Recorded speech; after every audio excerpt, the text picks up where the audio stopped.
ಮಾಡಿಕೊಡಲಾಗಿದೆ. ಬರದ ನಡುವೆ ಸ್ವಲ್ಪ ನೆಮ್ಮದಿಯ ನಿಟ್ಟುಸಿರು. ರಾಜ್ಯದ ಡ್ಯಾಂಗಳು 61% ಸಂಪೂರ್ಣವಾಗಿ ಭರ್ತಿಯಾಗಿವೆ. 61% ಭರ್ತಿಯಾಗಿದೆ. ಆಗಸ್ಟ್ ಮಳೆಯಿಂದ ಡ್ಯಾಂಗಳು ಭರ್ತಿ ಆಗ್ತಾ ಇರುವಂಥದ್ದು ನೋಡ್ತಾ ಇದ್ವಲ್ಲ. ಡ್ಯಾಂಗಳು ಬಣಗುಡ್ತಾ ಇದ್ವು, ಸ್ಟೇಡಿಯಂ ರೀತಿಯಲ್ಲಿ ಆಗ್ಬಿಟ್ಟಿದ್ವು, ಮೈದಾನಗಳಾಗ್ಬಿಟ್ಟಿದ್ವು ನೀರಿಲ್ಲದೆ. ಈಗ ಮಳೆ ಬರ್ತಾ ಇರುವಂತ ಹಿನ್ನೆಲೆಯಲ್ಲಿ ಡ್ಯಾಂಗಳು ಭರ್ತಿ ಆಗ್ತದೆ. ರಾಜ್ಯದ ಡ್ಯಾಂಗಳ ಹೊರಹರಿವು 1,82,132 ಕ್ಯೂಸೆಕ್ ಹೊರಹರಿವು. ಇನ್ನ ರಾಜ್ಯದ ಡ್ಯಾಂಗಳ ಒಳಹರಿವಿದೆಯಲ್ಲ ಅದು 4,03,000 ಕ್ಯೂಸೆಕ್ ಇದೆ. 4,03,000 ಕ್ಯೂಸೆಕ್ ಅಂದ್ರೆ ಹತ್ತತ್ರ 35ರಿಂದ 40 TMC ವರೆಗೂ ಪ್ರತಿದಿನ. 14 ಡ್ಯಾಂಗಳ ನೀರಿನ ಸಂಗ್ರಹ ಈಗ 546 TMC ಇದೆ. ರಾಜ್ಯದ ಡ್ಯಾಂಗಳ ಒಳಹರಿವು ದೊಡ್ಡ ಪ್ರಮಾಣದಲ್ಲಿರುವಂಥದ್ದು 4,03,000 ಕ್ಯೂಸೆಕ್ ಇರುವಂಥದ್ದು. ಕಾವೇರಿ ಪಾತ್ರದ ಡ್ಯಾಂಗಳ ನೀರಿನ ಮಟ್ಟ 80 TMCಗೆ ಏರಿಕೆಯಾಗಿದೆ. ಕೃಷ್ಣಾ ನದಿ ಪಾತ್ರದ ಡ್ಯಾಂಗಳ ನೀರಿನ ಮಟ್ಟ 296 TMC ಇದೆ. ಕಾವೇರಿ ಪಾತ್ರದ ಯಾಕೆ ಯಾವಾಗಲೂ ಇಂಪಾರ್ಟೆಂಟ್ ಆಗುತ್ತೆ? ಎಲ್ಲ ಡ್ಯಾಮ್ಗಳು ಇಂಪಾರ್ಟೆಂಟೇ. ಕಾವೇರಿ ಪಾತ್ರದ ಯಾಕೆ ಅಂದರೆ ಸ್ಪೆಷಲಿ ಕುಡಿಯುವ ನೀರಿಗೆ ಬೆಂಗಳೂರಿನ ವಿಚಾರಕ್ಕೆ ಸಂಬಂಧಪಟ್ಟಂತೆ ಅದು ತುಂಬ ಇಂಪಾರ್ಟೆಂಟ್ ಆಗುತ್ತೆ. ಅದರ ಜೊತೆಗೆ ತಮಿಳುನಾಡಿಗೆ ಬೇರೆ ನೀರು ಬಿಡಬೇಕು. ಸೊ ಹೀಗಾಗಿ ಕಾವೇರಿ ಪಾತ್ರದಲ್ಲಿ ಕಬಿನಿ, ಹಾರಂಗಿ, ಹೇಮಾವತಿ, KRS ಇದೆಯಲ್ಲ ಅಲ್ಲೂ ಕೂಡ ಒಳಹರಿವು ಜಾಸ್ತಿ. ಪಶ್ಚಿಮ ಘಟ್ಟದಲ್ಲಿ ಭಾರಿ ಮಳೆಯ ಹಿನ್ನೆಲೆಯಲ್ಲಿ ಮೈದುಂಬಿ ಹರಿತಾ ಇರುವಂಥದ್ದು ಭೀಮಾ ನದಿ. ಪಶ್ಚಿಮ ಘಟ್ಟದಲ್ಲಿ ಸರಿಯಾಗಿ ಮಳೆ ಸುರಿತಾನೇ ಇದೆ. ಭೀಮಾ ನದಿ ಮೈದುಂಬಿ ಹರಿತಾ ಇದೆ. ಕಲಬುರಗಿ ಜಿಲ್ಲೆಯ ರೈತರಲ್ಲಿ ಸಂಭ್ರಮ ಮನೆ ಮಾಡಿದೆ.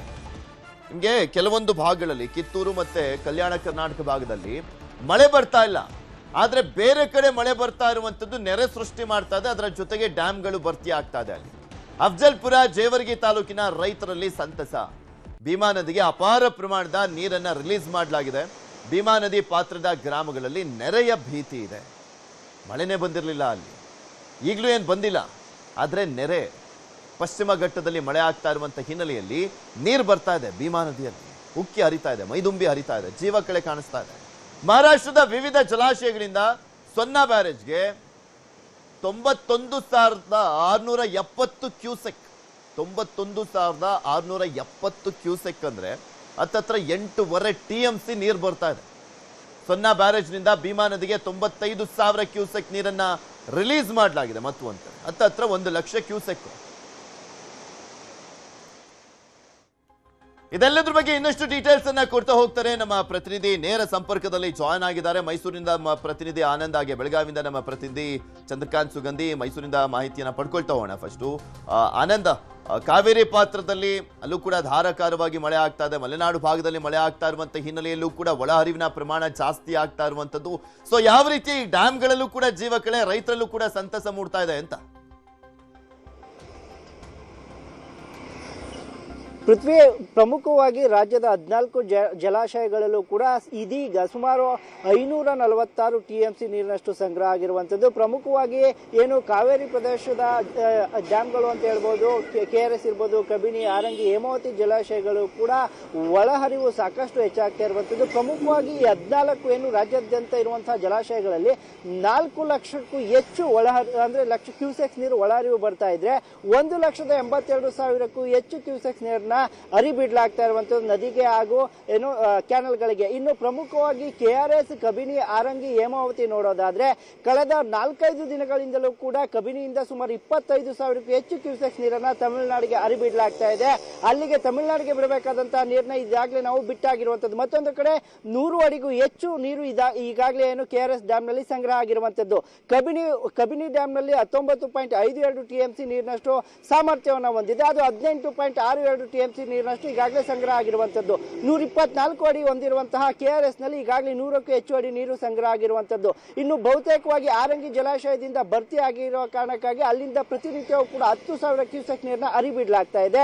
ಹೇಮಾವತಿ ಸಹ ಸುಮಾರು 61% ಭರ್ತಿಯಾಗಿರುವ ಹಿನ್ನೆಲೆಯಲ್ಲಿ ಎಸ್ಪೆಷಲಿ ಕಬಿನಿ, ಕಾವೇರಿ, ಹೇಮಾವತಿ ನೀರನ್ನ ನಂಬಿಕೊಂಡು ಏನು ಕೃಷಿಯನ್ನ ಮಾಡ್ತಿದ್ದಂತ ರೈತರಲ್ಲಿ ಒಂದು ರೀತಿಯಲ್ಲಿ ಮಂದಹಾಸ ಮೂಡಿರುವಂತದ್ದು. ಯಾಕೆಂತ ಹೇಳಿದ್ರೆ ಪ್ರಮುಖವಾಗಿ ಈ ಭಾಗದಲ್ಲಿ ಬೆಳೀತಾ ಇದ್ದಂಥದ್ದು ಭತ್ತ ಇರ್ಬೋದು, ಕಬ್ಬಿರ್ಬೋದು, ರಾಗಿ ಇರ್ಬೋದು, ಇವೆಲ್ಲವೂ ಕೂಡ ಬೆಳೀಲಿಕ್ಕೆ ಆಗೋದಿಲ್ಲ ಅನ್ನುವಂಥ ಮಾತಿತ್ತು. ಆದರೆ ಇದೀಗ ರೈತರು ಒಂದು ಕಡೆಯಲ್ಲಿ ಆಗ್ರಹವನ್ನ ಮಾಡ್ತಾ ಇದ್ದಾರೆ. ಒಂದು ಕಡೆ KRS ಈಗಾಗಲೇ 100 ಅಡಿಯನ್ನು ತುಂಬಿದೆ, ಕಬಿನಿ ಸಂಪೂರ್ಣವಾಗಿ ಭರ್ತಿಯಾಗಿದೆ, ಆರೋಗ್ಯ ಭರ್ತಿಯಾಗಿದೆ. ನಮಗೆ ಬೆಳೆಗಳನ್ನ ಬೆಳೀಲಿಕ್ಕೆ ಒಂದು ರೀತಿಯಲ್ಲಿ ಕೆನಲ್ಗಳಿಗೆ ನೀರನ್ನ ಕೊಡಿ, ಚಾನಲ್ಗಳಿಗೆ ನೀರನ್ನ ಬಿಡಿ ಅನ್ನುವ ನಿಟ್ಟಿನಲ್ಲಿ ರೈತರು ಸರ್ಕಾರಕ್ಕೆ ಆಗ್ರಹವನ್ನು ಮಾಡ್ತಾರೆ. ಮತ್ತೊಂದು ಕಡೆ ಸಹ ಸರ್ಕಾರದ ಬರದ ಭೀತಿಯನ್ನು ಎದುರಿಸ್ತಾ ಇತ್ತು.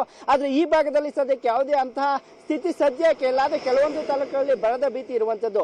ಒಟ್ಟಾರೆಯಾಗಿ KRS ಇರ್ಬೋದು, ಕಬಿನಿ ಇರ್ಬೋದು, ಆರಂಗಿ ಇರ್ಬೋದು ಬಹುತೇಕವಾಗಿ ಭರ್ತಿ ಆಗ್ತಾ ಇದೆ.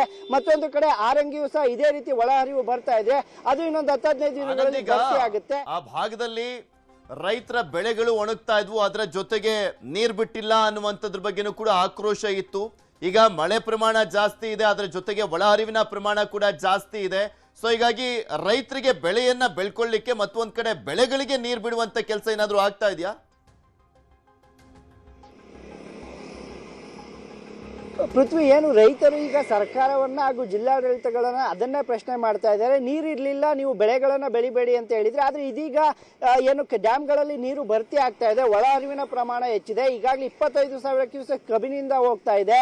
ಆ ಹಿನ್ನೆಲೆಯಲ್ಲಿ ಕೆರೆ ಕಟ್ಟೆಗಳಿಗೆ ಈಗಾಗಲೇ ನೀರನ್ನು ಬಿಡ್ತೀವಿ ಅಂತ ಹೇಳಿದ್ರೆ ಬೆಳೆಗಳಿಗೂ ಸಹ ಒಂದು ನೀರನ್ನ ಕೊಟ್ರೆ ನಾವು ಒಂದು ಬೆಳೆಯನ್ನ ಬೆಳ್ಕೊಳ್ತೇವೆ ಅಂತ ಆಗ್ರಹ ಮಾಡ್ತಾ ಇದ್ದಾರೆ. ಆ ಕುರಿತಾಗಿ ಇನ್ನೊಂದು 2-3 ದಿನಗಳಲ್ಲಿ ನಾವು ಸರ್ಕಾರದ ಜೊತೆ ಮಾತನಾಡಿ ನಿಮ್ಗೆ ತಿಳಿಸ್ತೇವೆ ಅಂತೇಳಿ ಜಿಲ್ಲಾಡಳಿತ ಈಗಾಗಲೇ ರೈತರಿಗೆ ಸಲಹೆಯನ್ನು ಕೊಟ್ಟಿರುವಂತ. ಜೊತೆಗೆ ಮೈಸೂರು, ಎಸ್ಪೆಷಲಿ ಮೈಸೂರು, ಮಂಡ್ಯ ಭಾಗದಲ್ಲಿ ಒಂದಷ್ಟು ಏನು ಸಭೆಗಳನ್ನು ಕೂಡ ಮಾಡ್ತೀವಿ ಅಂತೇಳಿ ಜಿಲ್ಲಾ ಉಸ್ತುವಾರಿ ಸಚಿವರುಗಳು ಹೇಳಿರುವಂತದ್ದು. ಇನ್ನು 2-3 ದಿನಗಳಲ್ಲಿ ರೈತರ ಬೆಳೆಗಳಿಗೆ ನೀರು ಹರಿಸಬೇಕಾ, ಬೆಳೆಗಳಿಗೆ ನೀರು ಹರಿಸಿದ್ರು ಯಾವ ರೀತಿ ಬೆಳೆಗಳನ್ನ ಬೆಳ್ಕೋಬಹುದು ಅಂತೇಳಿ ಎಲ್ಲವನ್ನೂ ಕೂಡ ಸರ್ಕಾರ ತೀರ್ಮಾನವನ್ನ ಮಾಡಲಿದೆ. ಪೃಥ್ವಿ, ಓಕೆ, ನೆಕ್ಸ್ಟ್ ಬೆಳಗಾವಿ ಭಾಗಕ್ಕೆ ಹೋಗೋಣ. ಚಂದ್ರಕಾಂತ್ ಸುಗಂಧಿ, ಕೃಷ್ಣಾ, ಭೀಮಾ ನದಿ ಎಲ್ಲವೂ ಕೂಡ ಉಕ್ಕಿ ಹರಿತಾ ಇರುವಂತದ್ದು. ಬೆಳಗಾವಿ ಭಾಗದಲ್ಲೂ ಕೂಡ ಪಶ್ಚಿಮ ಘಟ್ಟದಲ್ಲಿ ಮಳೆ ಆಗ್ತಾ ಇರುವಂತ ಹಿನ್ನೆಲೆಯಲ್ಲಿ ಅಲ್ಲಿನ ಡ್ಯಾಮ್ಗಳು ಕೂಡ ಭರ್ತಿ ಆಗ್ತಾ ಇದಾವೆ. ಅಲ್ಲಿ ಮಳೆ ಪ್ರಮಾಣ ಕಡಿಮೆ ಇದೆ, ಆದ್ರೆ ನೆರೆ ಪ್ರಮಾಣ ಯಾವ ರೀತಿಯಾಗಿ ಜಾಸ್ತಿ ಇದೆ. ಮತ್ತೊಂದ್ ಕಡೆ ಕೆಲವು ಭಾಗಗಳಲ್ಲಿ ಸಂಕಷ್ಟ, ಇನ್ನೊಂದ್ ಕಡೆ ರೈತರ ಮೊಗದಲ್ಲೂ ಸಂತಸ ಅಂತ.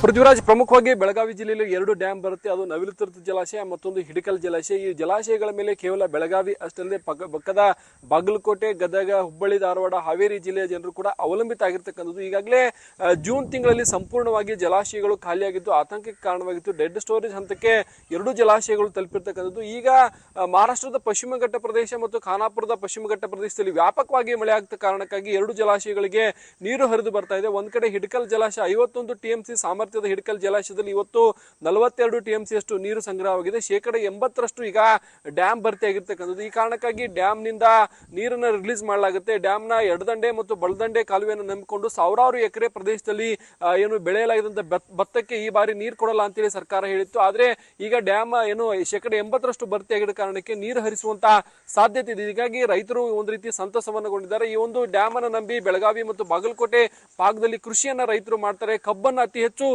ಬೆಳೆಯಲಾಗುತ್ತೆ. ಆ ರೈತರಿಗೆ ಈಗ ಸಂತಸ ತಂದಿದೆ. ಮತ್ತೊಂದು ಕಡೆ ಏನು ಮಲಪ್ರಭಾ ಜಲಾಶಯದ ಮೇಲೆ ಹುಬ್ಬಳ್ಳಿ ಧಾರವಾಡದ ಕುಡಿಯುವ ನೀರು ಆಗಿರ್ಬೋದು ಮತ್ತು ಗದಗ, ಬಾಗಲಕೋಟೆ ಜಿಲ್ಲೆಯ ಜನರು ಅವಲಂಬಿತ ಆಗಿದ್ದಾರೆ. ಈ ಒಂದು ಜಲಾಶಯ 10% ಭರ್ತಿಯಾಗಿರ್ತಕ್ಕಂಥದ್ದು. ಏನು 37 TMC ಸಾಮರ್ಥ್ಯ ಜಲಾಶಯದಲ್ಲಿ ಈಗ ಕೇವಲ 18 TMC ಅಷ್ಟು ನೀರು ಸಂಗ್ರಹವಾಗಿದೆ. ಇದು ಸ್ವಲ್ಪ ಆತಂಕಕ್ಕೆ ಕಾರಣವಾಗಿರ್ತಕ್ಕಂಥದ್ದು. ಮಲಪ್ರಭಾ ಜಲಾಶಯ ಈ ಬಾರಿ ಸಂಪೂರ್ಣವಾಗಿ ಖಾಲಿಯಾಗಿತ್ತು. ಮಲಪ್ರಭಾ ಜಲಾಶಯಕ್ಕೆ ಇನ್ನು ಕಳೆದ 1 ವಾರಗಳಿಂದ ಸತತವಾಗಿ ಒಳಹರಿವಿನ ಪ್ರಮಾಣದಲ್ಲಿ ಏರಿಕೆ ಆಗುತ್ತೆ. ಈ ಕಾರಣಕ್ಕಾಗಿ ಜಲಾಶಯ ಈಗ 10% ಭರ್ತಿಯಾಗಿದೆ. ಇದು ಕೇವಲ ಕುಡಿಯ ನೀರಿಗೆ ನೀರನ್ನ ಬಳಸ್ತಾರ ಅಥವಾ ಕೃಷಿ ಚಟುವಟಿಕೆಗೆ ಬಿಡ್ತಾರ ಅಂತಕ್ಕಂಥದ್ದು ಕಾದ್ ನೋಡ್ಬೇಕು. ಯಾಕಂದ್ರೆ ಸರ್ಕಾರ ಇನ್ನು ಜೂನ್ ತಿಂಗಳಲ್ಲಿ ಮಳೆ ಆಗದ ಕಾರಣಕ್ಕಾಗಿ ಜಲಾಶಯಗಳ ನೀರನ್ನ ಕೇವಲ ಕುಡಿಯ ನೀರಿನ ಉದ್ದೇಶಕ್ಕೆ ಮಾತ್ರ ಬಳಸಬೇಕು ಅಂತಕ್ಕಂಥ ಏನೋ ಒಂದು ಆದೇಶವನ್ನು ಹೊರಡಿಸಿತ್ತು. ಸದ್ಯ ಏನು ಅಂತಂದ್ರೆ ಬಾದಾಮಿ ತಾಲೂಕಿನ ರೈತರು ಎಡದಂಡೆ ಮತ್ತು ಬಲದಂಡೆಗೆ ನೀರು ಹರಿಸುವಂತೆ ಒತ್ತಾಯವನ್ನ ಮಾಡ್ತಾ ಇದ್ದಾರೆ. ಮತ್ತೊಂದು ಕಡೆ ಮಲಪ್ರಭಾ ಜಲಾಶಯದಿಂದ ವಿವಿಧ ನೀರಾವರಿ ಯೋಜನೆಗಳು ಕೂಡ ನೀರು ಹೋಗುತ್ತೆ. ಹೀಗಾಗಿ ಸರ್ಕಾರದ ಮೇಲೆ ತೀವ್ರ ರೀತಿಯ ಒತ್ತಡ ಇರ್ತಕ್ಕಂಥದ್ದು. ಈಗಾಗಲೇ ಏನು ಕೇವಲ ಕುಡಿಯ ನೀರಿಗೆ ನೀರನ್ನ ಇಟ್ಕೊಂತಾರ ಅಥವಾ ಕೃಷಿ ಚಟುವಟಿಕೆಗಳಿಗೆ ನೀರನ್ನು ರಿಲೀಸ್ ಮಾಡ್ತಾರ ಅಂತ ಬಗ್ಗೆ ಕಾದ್ ನೋಡ್ಬೇಕಿದೆ. ಪೃಥ್ವಿರಾಜ್, ಓಕೆ, ಧನ್ಯವಾದ ಚಂದ್ರಕಾಂತ್ ಸುಗಂಧಿ. ಹಾಗೆ ಆನಂದ್, ನಿಮ್ಮೆಲ್ಲ ಮಾಹಿತಿಗಾಗಿ. ಮುಂದೆ